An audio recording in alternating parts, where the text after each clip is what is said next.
नमस्कार दोस्तों, आप देख रहे हैं इंडिया न्यूज़ का डिजिटल प्लेटफॉर्म। मैं हूं आपके साथ अंकित चंदेल। मेरे साथ मौजूद है मेरे सहयोगी आशीष और आज हम बात करेंगे 67th एनुअल ग्रैमी अवार्ड्स पर और इसके विनर्स की अनाउंसमेंट हो चुकी है। पूरी लिस्ट हम पे आ चुकी है और साथ ही साथ इसमें ये भी बात करेंगे जो कंट्रोवर्सीज रही, जो इंसिडेंट्स रहे, उस पर भी बात करेंगे। तो सबसे पहले आशीष भाई, बिना किसी देरी के स्टार्ट करते हैं विनर्स की लिस्ट के साथ। तो सबसे पहले मैं आपको बोलूँ कि एल्बम ऑफ द ईयर किसको मिला है, उससे स्टार्ट करते हैं।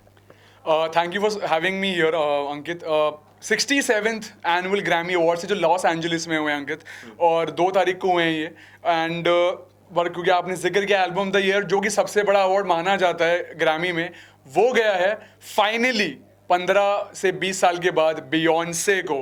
और बहुत टाइम से लोगों को इंतजार था। उसके फैंस हर बार इंटरनेट पे हल्ला मचाते थे कि बियॉन्से को हर बार इग्नोर किया गया, लेकिन इस बार फाइनली बियॉन्से को album of the year award मिला उनकी कंट्री एल्बम के लिए। बाय द वे, वो एक रैपर और वो R&B सिंगर हैं एक। उन्होंने पहली बार एक कंट्री एल्बम निकाली, तो उन्होंने एक और इतिहास ये रचा कि she is the first black women to ever win a country album. और इसी के साथ आपको ये भी बताते चले, जो बियॉन्से हैं वो लगातार 34 टाइम्स जो है वो ग्रैमी जीती और आ चुकी हैं, और ये उनका एक और नया इतिहास था जो उन्होंने कल रचा। आशीष भाई, अगले कैटेगरी पे चलते हैं, उसके बारे में बताइए। हाँ जी, तो अगली कैटेगरी जो बड़ी कैटेगरी मानी जाती है वो है record of the year, song of the year, और वो दोनों ही गए केंड्रिक लमार को। My favourite rapper. एग्जैक्टली, मेरे भी बहुत फेवरेट रैपर है केंड्रिक लमार। उनकी जो बीफ हुई थी ड्रेक के साथ, 6 से 8 महीने चली वो बीफ। ये बहुत ही ऑब्वियस था कि उनको ही मिलने वाला है, और वो उनको ही मिला। और वो इन दी एंड उनकी फोटो आती है ऐसे 4 ग्रैमी ट्रॉफीज, तो उसमें बेस्ट म्यूजिक वीडियो भी था। तो आई थिंक हिप हॉप के लिए बहुत बढ़िया दिन था। बिल्कुल। और केंड्रिक लमार का आपने जिक्र भी किया, तो उनकी फैन फॉलोइंग ग्लोबली है और खासकर इंडिया में भी उनकी फैन फॉलोइंग है। और हिप हॉप जब से हार्डकोर इंडिया वाले सुनना उन्होंने शुरू किया, तो western culture internationally indie music scene भी उससे काफ़ी ज़्यादा रिप्रेजेंट होता है, क्योंकि काफ़ी जो रैपर्स हैं उनको शॉर्ट आउट देते हैं अपने गानों में। आशीष भाई, अगली कैटेगरी कौन सी है? बिल्कुल जी, अगली कैटेगरी मैं जो बोलना चाहूंगा वो है best pop Duo group performance. और वो अनडाउटेडली, वो मतलब उसमें कोई डाउट ही नहीं था अंकित, वो लेडी गागा और ब्रूनो मार्स के लिए। देखिए, ये भी जानते हैं गाने को, मैं भी जानता हूँ इस गाने को, और गाने का नाम था डाई विद अ स्माइल, जो फीचर था जोकर 2 में। और वो एक्चुअली हार्ट ब्रेक प्लस और रोमांटिक सॉन्ग दोनों माना जाता है, और रील्स पे भी काफी ट्रेंड किया था। बिल्कुल बिल्कुल। तो इट वाज वेरी ऑब्वियस कि इन दोनों को ही मिलेगा। देखो, अपने आप में 2 बड़े स्टार्स एक साथ आए थे उसमें, तो मतलब बहुत ही अगेन फिर से ऑब्वियस हो गया था कि इन्हीं को ही मिलने वाला है, और उन्हीं को गया फिर। यस। तो अगली कैटेगरी पे चलते हैं। और इस बार इंडियन कॉन्टिनेंट से भी आए थे, इंडियन कॉन्टेक्स्ट से भी एक सिंगर थी, उनको भी अवार्ड मिला, तो उन पे भी बात करेंगे। लेकिन उससे पहले अगला कैटेगरी कौन सा? हाँ जी, अगला कैटेगरी था जो गया है शकीरा को, बेस्ट लैटिन पॉप एल्बम। उनकी एक एल्बम आई थी, बहुत ही ज़्यादा फेमस हुई थी, लेकिन शकीरा ने इसके लिए न्यूज़ नहीं बनाई। उन्होंने हेडलाइंस बनाई जब वो आई स्टेज पे। उन्होंने इमिग्रेंट्स के बारे में बात करी, उन्होंने एक मैसेज, एक संदेश भेजा जो अभी चल रहा है यूएस और पूरा इमिग्रेंट्स को लेके कंट्रोवर्सी जो चल रही है, तो उसको लेके उन्होंने बहुत ही प्यारा संदेश दिया, जो बहुत ही उनकी फिर चर्चा हुई ट्विटर पे, फेसबुक पे और इंस्टाग्राम पे। बिल्कुल। यस। सो अगले अवार्ड पे चलते हैं, और थोड़ा सा आप जो इंडियन हमारी चंद्रिका जी हैं जिन्होंने अवार्ड जीता है, जो काफ़ी फेमस वोकलिस्ट हैं, उनके बारे में थोड़ा सा बताइए। हाँ जी, शायद से काफ़ी लोगों को नहीं पता होगा, तो हम बता देते हैं इंडिया न्यूज़ के व्यूअर्स को कि चंद्रिका टंडन जो हैं वो एक इंडियन अमेरिकन सिंगर हैं, और उनको जो अवार्ड मिला है वो मिला है इस कैटेगरी में बेस्ट न्यू एज एम्बिएंट और चांट कैटेगरी। रेयर कैटेगरी है, ज़्यादा पॉपुलर कैटेगरी नहीं है, लेकिन जब उनका नाम सामने आया एकदम से she was making headlines all over the internet Ankit. And मैं बताना चाहूँगा कि इंडियन ओरिजिन है, चेन्नई से हैं वो, चेन्नई से सिंगर हैं। और एक और खास बात बताना चाहूँगा, जो पेप्सी की CEO हैं, जो रह चुकी हैं, इंदिरा नूई, उनकी बड़ी बहन है वो। तो ये जो बहुत ही कम लोग जानते हैं, तो ये आपको उनके बारे में देखिए, बहुत आप पढ़िए उनके बारे में, काफ़ी।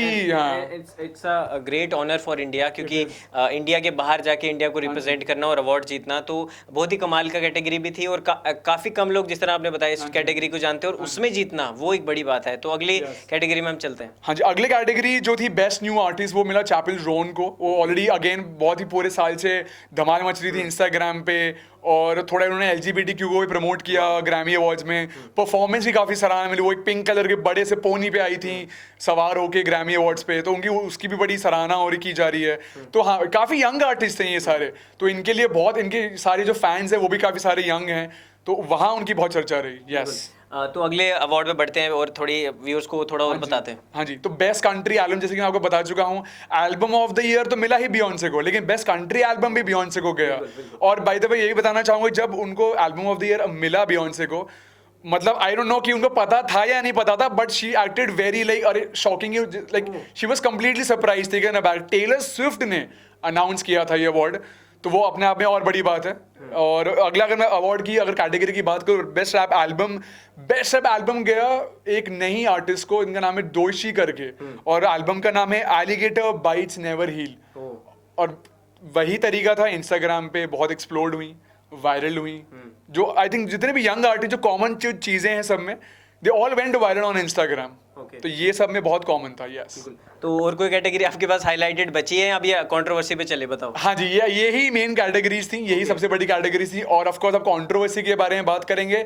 ग्रैमी की जो 67 ग्रैमी अवार्ड्स हुए, शुरुआत ही कंट्रोवर्सी से हुई। कान्ये वेस्ट धमक पड़े एकदम से अनइनवाइटेड रेड कार्पेट पे अपनी वाइफ के साथ, जो उनकी नई वाइफ है बियांका सेंचुरी।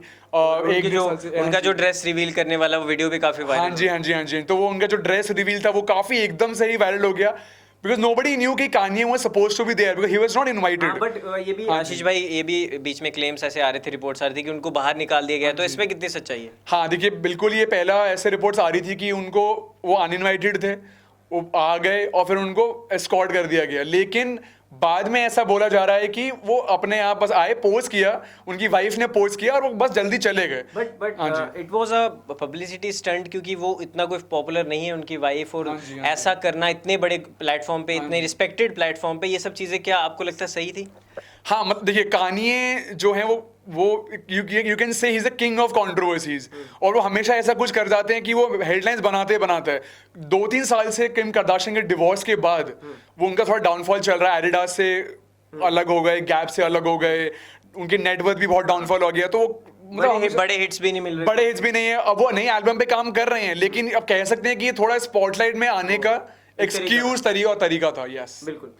एक और कंट्रोवर्सी हुई थी, जो शकीरा का मजाक उड़ाया गया, उसको लेके कहना, इमिग्रेशन वाला जो था, जो उसको लेके क्या कहना? यस, ट्रेवर नोआ जो काफी बार ग्रैमी होस्ट कर चुके हैं, तो उन्होंने थोड़ा सा जोक क्रैक किया कि शकीरा ही एक ऐसी इमिग्रेंट है जो फेलिनी नहीं है वहां से, तो स्पेन से, और तो वो थोड़ा सा इंटरनेट को खटका कहीं पे, तो उसके ऊपर भी काफी बवाल हुआ। लेकिन ऑफ कोर्स ये सब इंटरनेट पे हो रहा था, मतलब ग्रैमीज पे ऐसा कुछ हल्ला नहीं हुआ, या जो पहले होता था कि कान्ये आ गए, टेलर स्विफ्ट की स्पीच इंटरप्ट कर दी, वहां पे सब शांति था। ये सब हल्ला इंटरनेट पे मच रहा था। यस। एंड लास्ट कंट्रोवर्सी की अगर बात करें, दुआ लिपा वाली, वो भी थोड़ा सा आप क्लैरिफाई करें। हाँ जी, हाँ जी, दुआ लिपा ने थोड़ा सा एक सटल सा डिग लिया ग्रैमीज के ऊपर कि अगर थोड़ा हमें नजरअंदाज ना किया जाए तो अच्छा है, कि थोड़ा हमें भी रिकग्निशन मिल जाती तो अच्छा होता। तो थोड़ा सा उन्होंने कमेंट किया सोशल मीडिया पे, और क्योंकि उनके गाने काफी चले थे, उनकी एल्बम काफी चली थी इस बार, तो उनको लेकिन नॉमिनेशंस नहीं मिले, तो ऑफ कोर्स नॉमिनेशंस नहीं मिले तो अवार्ड का तो कोई सवाल ही पैदा नहीं होता।